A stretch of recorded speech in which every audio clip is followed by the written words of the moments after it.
Welcome to Chronosphere Fiction. This is your host, Daniel French, reminding you that for a mere $1 a month, not only will you help us continue to create this podcast, but you will receive bonus episodes such as the story of Agapantha and the soon-to-come Tales of Dire Rock Deep. Go to patreon.com/chronosphere. And now, what you're all waiting for. Garbanzo! Yes, Chief? Set course full throttle for the Generation Z Bubbleverse. You got it, Chief. Here we go.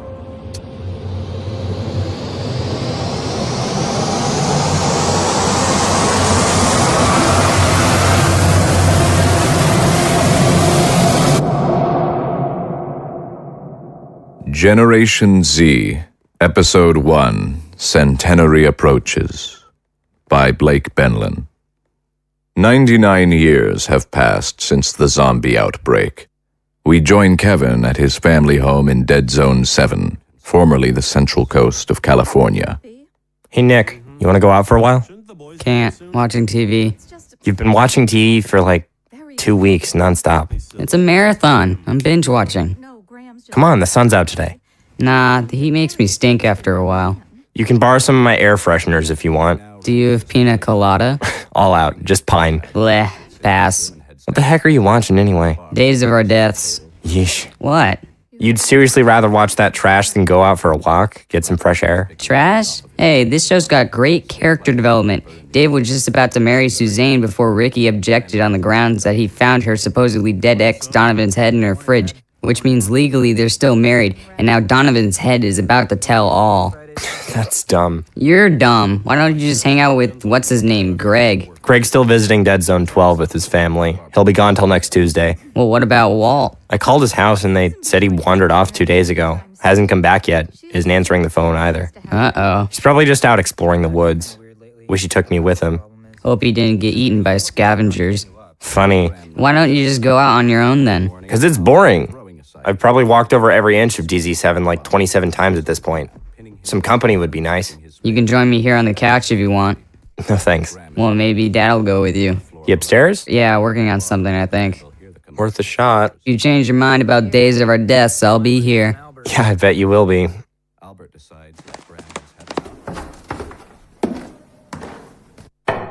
Yes. It's me. Can I come in? Sure. What are you doing? Oh, just working on the latest custom order from our anonymous friend over in Dead Zone 1. So he's got to be like a high-level politician or something, right? I don't know. Anonymity is very important to him. But he certainly throws money around like it's no big deal. So what is that exactly? Well, it's going to be a hat. A hat? That's right, with bulletproof lining. I'm just cutting out the Kevlar here. Bulletproof suits, fire-resistant shirts, bulletproof hat? Why doesn't this guy just go and get himself some armor or something, if he's so skittish? Yeah, not very subtle, huh? Not easy to move in either. And whatever this guy does, he doesn't clown around, that's for sure. Maybe he's a top government assassin. I seriously doubt that. Telling you, Dad, you should totally sell your designs to the military. They'd pay top dollar. Yeah, I don't need that kind of money, number one. Number two, if they were at all interested in saving soldiers' skins, they wouldn't be shipping them to the East in the first place. Yeah, maybe you're right. Anyway, I was wondering if you wanted to get out for a little while. Maybe go to the beach? Oh, I'd love to, but I should really be here working on this. A prompt turnaround's very important to our friend. Another sizable rush order bonus is on its way. I thought you said the money wasn't important. Well, there's my reputation to think about, too. Besides, the beach, last time I was there, I caught that sand flea infestation. I was picking them out of my teeth for a whole week. We've got repellent. I don't know. Maybe another time, Kev. The beach, a lot of memories. Memories? Yeah, memories I wouldn't care to revisit. You mean other than the sand fleas? That's right. Wait, you're talking about Mom? Well, Kevn, it's just... Dad, it's been so long. I miss her too, but come on. It's been almost a century. Oh, I know. You don't have to remind me. Still counting. I tell you, it sure feels like a century. You can find somebody else, Dad. There's nothing wrong with that. Well, hey, I went on a couple dates with that one woman. Stacy? Yeah, that was 2 dates. Like 12 years ago. All right, listen, Kev, could we talk about this later, pal? Whatever. Guess I'll just go out by myself again. Wow, now, hey, you could still call, what's his name, Greg? No! That sounded like Nick. What is it? They interrupted my show for this dumb breaking news thing. Ricky had just announced his unliving love for Suzanne and Donovan's head. Nick, we thought you were... Now, wait a minute, turn it up. Huh? Turn it up. Reported this afternoon that significant progress in negotiations between living and undead delegations is finally being made. Ambassador to the Living, John Gorman, having spoken personally with Vice Counsel of the United Living Zones, said, quote, "This could at last be the breakthrough we've been waiting for," unquote. He stated with cautious optimism that state-supervised tour groups of undead Americans may be allowed in living zones by the 100th anniversary of the transition, and additionally that mutual barriers to interzonal trade will be lifted pending further negotiations. President Knox, in a public address from the White House, celebrated this as, quote, "an historic step toward cooperation and coexistence between our peoples," unquote. "We as undead Americans," he said, "can be proud of the example of brotherhood we've set on this day," unquote. And in other news, CFDA awards Now took that's place something. in New York this year, and there were several... Meanwhile, in Living Zone 4, formerly the Sierra Nevada region of California. Mom! George! I'm back! Mom? You doing all right? I'm fine. I'm just a bit feverish. You're not looking so good. It just sounds worse than it is. Did the generator go out again? What? Oh, I guess it did. Where's George? Out, I think. Here, No, don't get any closer, please. I don't want you to get this, honey. It's just the flu, Mom. I've had it before. You'll beat it. Yes, of course, honey. I just have to get through the worst of it.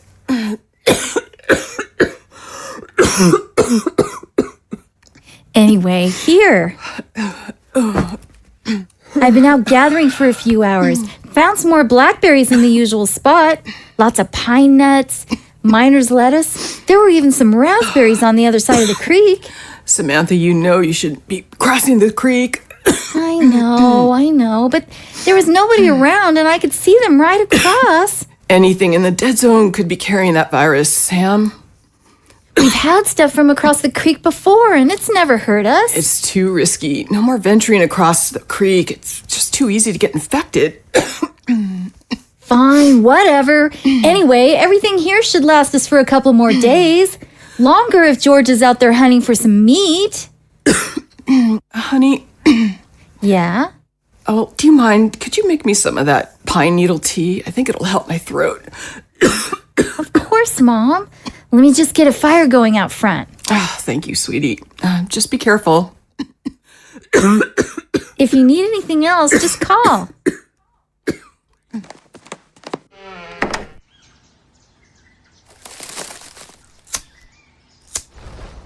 What are you doing? Oh, God, you scared me, George. I was going to brew some tea for Mom. She isn't doing well. Put it out. What? I said, put it out. Smoke's conspicuous. Why? What are we hiding from? I don't have to remind you. Hey! Make your tea inside. Can't. Generator's out. I'll get it going in a minute. Hey, Leanne. Coming. So where have you been? Can't you tell? Hunting? You could say that. Didn't catch anything. Wasn't trying to. Here I am. Oh, hey, Samantha. Hi, Leanne. Hey, babe. So what were you hunting for? No, nothing alive. Wait, you mean... Found a couple of kid zombies wandering around on our side. Pretty deep in, too. Must have gotten lost. What did you do? My duty. This is our zone. Blew a few holes in them. Lit them up. But they were just kids. No, that's what they look like. Easy to forget they got 200 years between them. They knew where they were. You gotta wise up about zombie trash, sis. If just one of them so much as his pisses in the wrong spot, we could all be turned in no time. What did they look like? Well, one had an eyeball dangling out of its socket, the other was missing its jaw, and both of them had their maggot-ridden guts hanging out of their eviscerated stomachs. Yeah, that's right. And then when they saw us, they made an inhuman growl and lunged at us. No, they didn't. How would you know? You don't know how lucky you are that you've never seen one. They're fucking abominations. Grotesque. We did those little shits a favor. Better dead than undead. You don't think they have families, do you? God, you're stupid, Sam. They're not people. They're creatures. They're more like animals than like us. They'd tear you apart and eat you as fast as anything. This is the third time this month a patrol caught them on our side. They're getting bolder, more aggressive. It's still not enough for them. All that they took from the living? Yeah. You know, Sam, every dead zone used to belong to the living. This world used to be one big living zone before they came and almost wiped us out. They'd like to finish us off, too. They sure as hell would. That's why you gotta enlist in the lifeguard. Join the cause. You learn how to shoot, go on patrols, important stuff. And they'll put your thinking right about those dead-eyed bastards. I thought I wasn't old enough. They lowered the minimum age. And not just here, apparently. All over the ULZ. It's a whole recruitment drive. They're gearing up for something big. I wouldn't have to kill any zombies, would I? Well, it's not really killing, is it? Killing them's the fun part. Seriously. Sometimes you sound like a straight-up zombie sympathizer. Well, I'd consider joining, but someone's got to be here to take care of Mom while she gets over the flu. Look, Samantha, that's not the flu she's got. It's not. No, it's not. Well, then what is it? It's called consumption. She knows that's what it is. She just didn't want to tell you. Consumption? It's incurable. Wait. You're saying... There's no way to treat it. I've seen it before. She's just gonna get worse and worse. And it'll be winter soon. No way she's coming back from that. But you're not gonna just give up on her, are you? After a point, we're just wasting food and water and heat, putting off the inevitable. It's gonna be a rough winter. We'll need to conserve resources for the living, Samantha. But I know it's hard. It's a hard life, Sam. But cheer up. We haven't lost her yet. And when we do, the lifeguards are the best family you could ask for. So how'd the foraging go? Fine. The food's inside. Great. I'm starving. I think I'll just stay out here for a while. Suit yourself. We now find ourselves in Dead Zone 1, formerly Washington, D.C., currently home to President Knox, leader of the United Dead Zones of America. The man himself sits behind his desk in the Oval Office. Thank you. No, I drafted it myself personally. Yes, naturally, I wouldn't go that far, but... Come in. Oh, hello, dear. No, it's Charlotte. Just walked in. What's the matter, love? Mark, when you've got a free minute, we've got to talk. It's important. Important? It's about Marie. I'm all ears. Who's that on the phone? Oh, just the vice president. Nothing that can't wait. But what's the matter with our daughter? It's very strange. Go on. It's going to sound very odd, I know, but I wouldn't barge in on you like this if I didn't believe it myself and if it weren't so significant. Tell me, for God's sakes. It was just a thought at first, a suspicion, so I started paying closer attention and I think... Yes? I think she might have grown. Grown, you say? I know, it sounds ridiculous, and it's not very much, but believe me, after 99 years, I've come to know her exact dimensions, her height, her weight, and I swear, ever so slightly, but surely nonetheless, they're starting to change. Mark, I see it. I feel it when I pick her up. It's unmistakable. And has anyone else noticed this? I spoke with her nurse just the other day, and she told me she hadn't wanted to say anything for fear of sounding crazy. And there's more. What do you mean there's more? I'm telling you this now because, well, you remember when she skinned her knee last week? Yes? That scab. Now it only looks like a bruise. Wait, you're saying her blemish has healed? It's like nothing I've ever seen. Not since we were alive, that is. That's more than just fantastical. It's positively miraculous. I know. I'm so confused. But you're absolutely sure of this. Mark, you know I am. I believe you, but I hardly even know what to say, what to think. I think we need to bring her to a doctor right away. I agree, but we also need to keep quiet about this, for now at least, until we have a better understanding of what's going on. I must confess, I'm a bit scared for her. I completely understand. That's why we have to make sure whatever it is that's happening to Marie, that it stays strictly a family matter for the time being, not a public one. No one else knows but a nurse, right? No one I know of. If you didn't notice, I can't imagine anyone else would have. Speak to her nurse again. Make sure she understands the gravity of the situation, if she doesn't already. Find out who else she's told, if anyone. Don't tell anyone else. All right. What should I tell Marie? Tell her we just want to make sure she's okay. Mr. President, we have... Oh, I'm not interrupting something important, am I? Not at all. We were just discussing the decor we'd like for our state dinner with the Prime Minister of the Undead Republic of Ireland next week.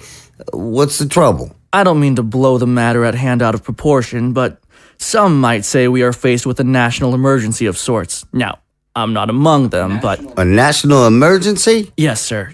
You're wanted at the Pentagon immediately. Well, obviously this can't wait. No. Dear, if you could attend to what we discussed while we were... Of course. No time to waste. Shall we? Shortly thereafter, in the war room. Gentlemen, please. We are grateful to President Knox for joining us on such short notice.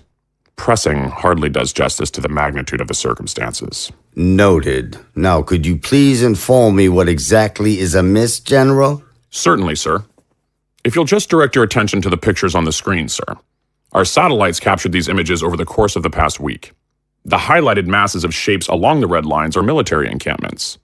Divisions of these so-called lifeguards, their centralized paramilitary force used for civil policing and national defense, amassed along the borders between the living and dead zones across the continent.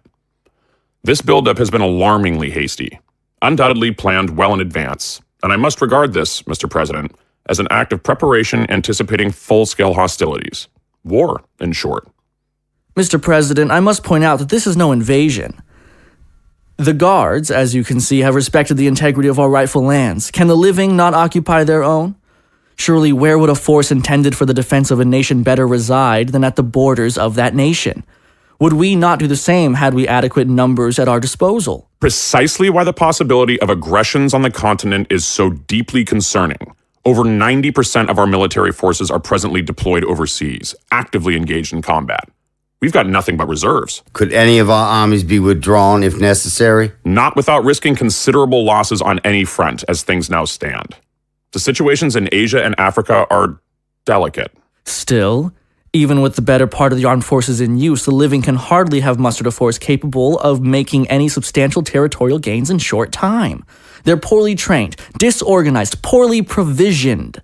Sources tell us these lifeguards are well armed. Assault rifles, shotguns. Of course, they've got guns. Many of them must hunt for their food in the abysmal conditions they've been consigned to. They aren't to be blamed for that.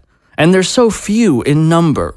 A much higher ratio of the living are in arms than the dead. The society of the living is virtually militarized. And they've got more than guns. Grenades, artillery, even tanks, which they've attempted to conceal from reconnaissance, unsuccessfully. Their numbers are difficult to estimate, but after all, they're always growing. given that they've got a birth rate. And practically nothing stands between them and our population. I need hardly remind you, Mr. President, of the countless border incidents for decades past. The incursions, the disappearances, the full-on raids. We're showing all the symptoms of complacence. Those were isolated incidents that General Adams is referring to. The work of a few renegades, nothing that can fairly be pinned on the consul or consulate of the United Living Zones of America or its citizens, as tempting as it may be to scapegoat all the living for the actions of their worst. We can't allow this idle speculation on impending doom dictate the future of our policy toward the living, can we? Certainly not today of all days. Now that Americans living and dead seem ready at last to join hands in understanding once again. Now that the wounds are starting to heal. The President's aide's love and sympathy for the living is touching, but my allegiance lies solely with the American dead and their well-being. And what good would it do them to make war with us, It's a great deal harder for them to kill us than it is for us to kill them. There are more of us. We can turn them at will. Open conflict would mean their extinction. Our government has been a more effective advocate, nay, warrior, for the basic right of the living on soil both domestic and foreign than any other since the outbreak took place.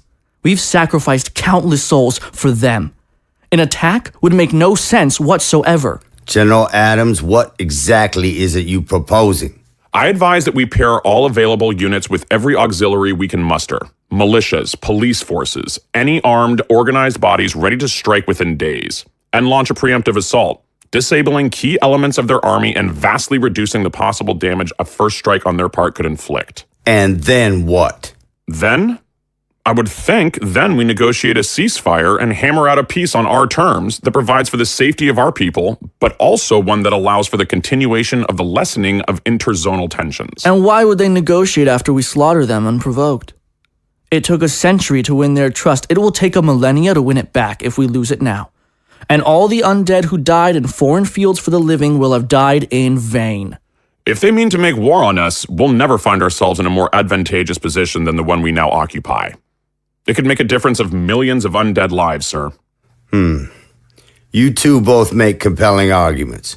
General Adams, what you have brought to my attention is captivating, unnerving, and I trust you implicitly. Thank you, sir. However, I also trust the representatives of the ULZ, and I will not be the one to abruptly disrupt decades of diplomatic efforts that are now proving to be the best hope for finally overcoming years of prejudice and misunderstanding between the zones.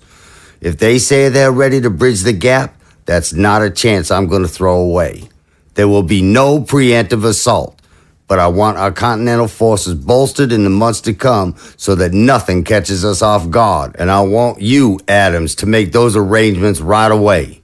Gladly, sir. And Denton. Yes, sir. I want you to meet with the council in Living Zone 1, secretly, and seek a detailed explanation of the buildup along the borders. If he doesn't trust us, I want to know. In the meantime, negotiations will continue on the exchange programs and trade, and publicly we will tout our progress. Don't forget, the centenary of the transition will be here soon. How we choose to commemorate it will live on in the memories of the living and dead alike for ages. Gentlemen, thank you all for your time. And what's so wrong about a God-fearing, truly American and we've been over this before time and time again. A secret laboratory beneath Living Zone 1, formerly Brooklyn. Okay, steady. All right, that's enough. Nothing. No effect. Too much dilution? No, wait a minute. Schneider, a pulse. My God. It's alive. Quick, we got to record the time and the measurement of... Wait, what's going on? Its heart rate is spiking. No. It's going to... Damn it. God damn it. Dead. Undead or... No, just dead. Fucking hell. Date, October 25th, year 99. Time, 1436. Number 17 receiving serum 39. Result, promising start. Blood flow restored after several seconds, causing great pain to the specimen. Pulse continued to accelerate until death. Conclusion, too strong a concentration? Too much? Administered to... I've got some conclusions. Things that die aren't supposed to come back. Well, they aren't supposed to walk and talk either. Yes, thank you, Dr. Whitney. They're gonna nail our asses to the goddamn wall. They should know by now this is pure trial and error. We've got such primitive tools to work with. How can we reverse the effects of the syndrome if we can't even properly study it? That's my point. They're asking us to cure death with a few test tubes and Bunsen burners. It's going to take time. Quite some time. Maybe so. More time than we've got. Well, they can't exactly rush us. I didn't mean more time from them. I meant at this rate, it'll take lifetimes to accomplish what they're asking. I put in a request last month for legitimate pre-transition bioscience literature, and they gave me magazines. I asked for post-transition documents on the condition of symptomology, and they gave me a Living with Your Undead Identity self-help pamphlet. We wasted a whole week just waiting to be restocked with rubber gloves. It might save us years if they simply allowed us to speak with a zombie who had formal biochemical training before the outbreak, or if we had real equipment with real informational resources. But instead, we're a pair of blind men aiming for a bullseye. Calm down, Schneider. Wasn't today's trial encouraging enough? It's miles off from where they want. It's a step in the right direction. Or a step towards a fatal plummet. Who's to say? What are you talking about? Have you ever thought about what they do if and when they get the vaccine? You think then we'll be able to return above ground? No, they'll put us in the ground is what they'll do. Something so sensitive, they wouldn't want to take the risk of information getting out. But you wouldn't let it get out, would you, Dr. Schneider? Lars! You shouldn't be barging in here unannounced. For all you knew, we could have been working directly with the syndrome. You might have exposed yourself. For all I knew, seems you've got some preconceived notions of how much I know. Shouldn't I? You wouldn't if you knew about the camera. Camera? I thought you eggheads were here because you're smart. You couldn't have guessed. But don't think we're throwing you in front of the firing squad just yet. No, today I just want there to be a complete understanding between us. What do you call these things again? It's a possum. Looks barely dead. It is. Recently dead. Oh, really? It was our most successful trial yet. Successful? We managed to revive its circulatory function for a few seconds. Then it died. Hardly what I'd call success. It's the best we've done. It's not good enough. Do you know what kind of money is being funneled into this project? You can't simply buy a cure. You have no idea how difficult this is, or maybe you do if you've been spying on us. Sadly, I've got more important things to do than watch asshole TV. We've got people for that. Shame. Then I'll have to repeat just what we need to make this process. You're not getting anything more. There are big going-ons above, and the man upstairs can't allocate any more money to your fruitless experimenting. What are you saying? You shutting us down? Oh no, certainly not. Actually, I came here to let you fellas know this project is being fast-tracked. You mean to say... He wants the vaccine within a month. But that's insane. Do we even know? Listen, we're not anywhere near finished. We've had no success with the possums that were undead for longer than even a couple of weeks. They'll go from undead to dead almost instantly. The one on the table there was given the zombie syndrome just yesterday, and we can't even resurrect that for more than a few seconds. You can't just comprehend the reality of it. Reviving a body that's been dead for a decade, it's almost inconceivable, and we haven't even advanced beyond animal trials yet. That's about to change. Inside of a week, you're going to begin trials on zombie humans. What? Zombie humans? Yes. He needs that vaccine within a month. The sooner the better. 30 days is all you have. Where will you get the zombie? Don't worry about it. Leave that to us. What you should be worried about is what happens to you two if you haven't finished your task in a month. Well, I suppose you guys have your work cut out for you. I'll get out of your way. You can get back to it. And don't forget, we're watching.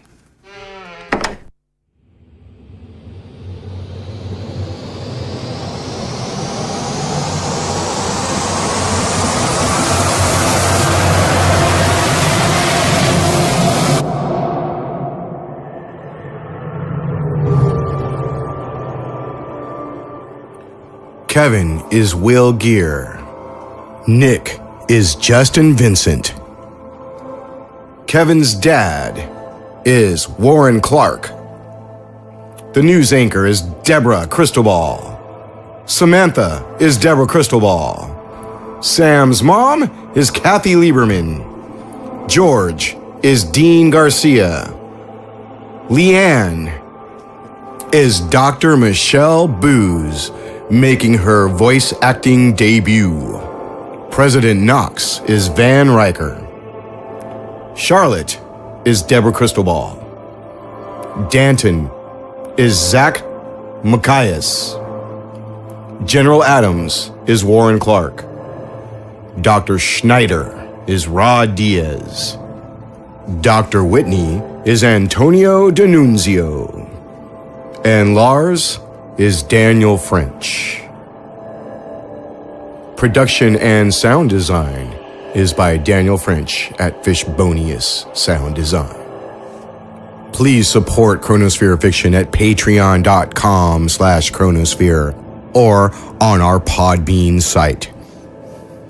Email us via chronospherefiction@cox.net, COX. Our Twitter is Chronosphere, capital FI1. Hey everybody, we are the Derailers, Goobs, Ripken, and Jenny Bean, and you can join us once every week for a brand new derailment. It includes sidetracking, randomness, we just can't stay on topic. You can follow us on Instagram and Twitter at the Derailers. And please subscribe to us on iTunes, Stitcher, and also on YouTube. Derailers! The List game is a conversational improv game. Each of our panel members has a list of topics and or phrases that were drawn from the chicken hat. Their goal is to sneak those topics and phrases into the conversation with a tangent. Another member of the panel can call you out saying, "That's on your list." If they're right, they get a point. If you bluffed or if they're just wrong, you get a point. Catch The List game wherever you listen to podcasts. And that's going to wrap it up for this voyage on Chronosphere Fiction. Garbanzo's going to set course for the Gafgarn universe as we get ready to bring you Chapter 7 of Gafgarn, the Eternally Unfurnished. In the meantime, keep your cosmos clean.